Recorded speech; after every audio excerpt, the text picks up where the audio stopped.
One of the things that's puzzled me about the recent insistence that people can self-define their own existence is that they're attributing to themselves in some real sense the omniscience, omnipotence, and omnipresence of God, because their stance is something like, I am that I am. And around the world, we're going to stay in Southern California, specifically Riverside, for our next story. It's a bizarre story, it's a tragic story, it's a story you probably will be shocked to hear more about.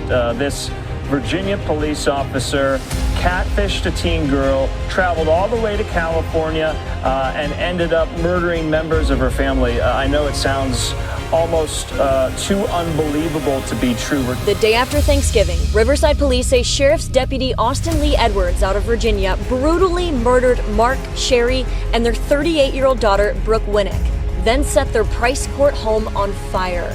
Detectives say he was after Brooke's 15-year-old daughter, home at the time. He'd met her online and drove his car across the country to meet her with ill intentions. They say he was catfishing, pretending to be somebody else.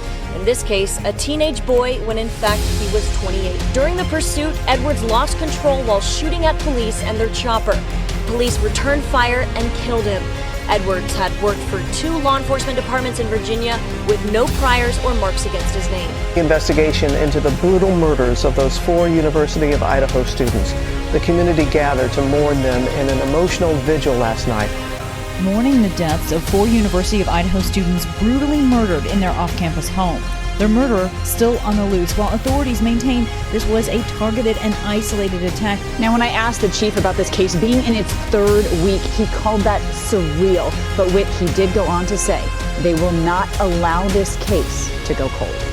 In Port-au-Prince, they shield their eyes from the beating sun, but it is not the sun that comes for them. Gladys holds up her hands, demonstrating what she had to do to save her life. This but one corner of the capital, but its crowded yard tells of a nation's turmoil. An outpouring of anger, frustration, fear. Almost half Haiti's population of 11 million people faces acute hunger. We haven't eaten since yesterday. We have nothing to drink. We are suffering, even our voice is gone. Louis's wife and a child killed, others made quiet by their loss. 96,000 people displaced by gangs in the capital alone. Some jostled with their papers, angry neither food nor shelter has been forthcoming. Others hand me this single document which attests that somewhere they did belong before the gangs struck. Ada da Costa Xavier says corruption in Mozambique is making life even more difficult for the poor. The country is one of Africa's fastest growing economies, with billions of dollars worth of natural resources. But many people here are struggling. Ada is talking about a $2 billion debt scandal that crashed Mozambique's economy. A court in the capital Maputo is handing down its verdict this week. 19 high-profile people are implicated, including former state security officials and the son of former President Armando Guebuza. All the accused have denied any wrongdoing. Protests are taking a violent turn in the southern city of Guangzhou. In one video posted on social media, people tear down a COVID-19 testing tent. In another, protesters hurl glass bottles at police officers. Moments later, security forces dressed in hazmat suits advanced in formation, holding protective shields. Haizhu is where the bulk of China's recent infections have been reported. Much of the area has been under lockdown since October. The unrest marks an escalation in a movement that spread to several large cities from Shanghai and Beijing to Chengdu and Wuhan.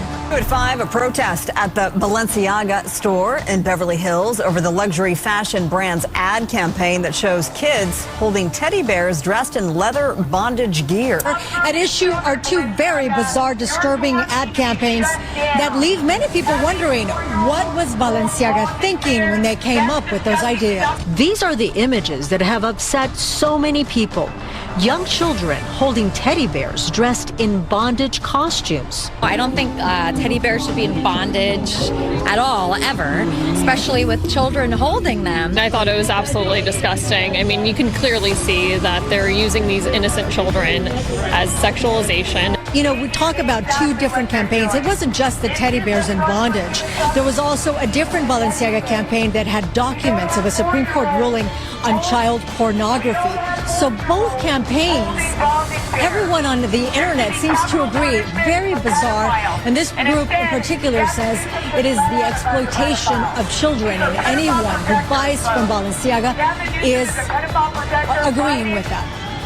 Dwayne Wade is firing back at his ex-wife Siobhan's objection to his petition for daughter Zaya to legally change her name and gender. In court documents obtained by E! News on November 30th, the former NBA star states that granting the petition would be in the 15-year-old's best interest. The filing reads in part, "This petition is about empowering Zaya to live her truth. This petition is about allowing Zaya to take on the milestones of being a young adult with confidence and joy, and to ensure that those moments are not clouded by the self-doubt that comes from checking a box or signing a name that does not reflect her identity."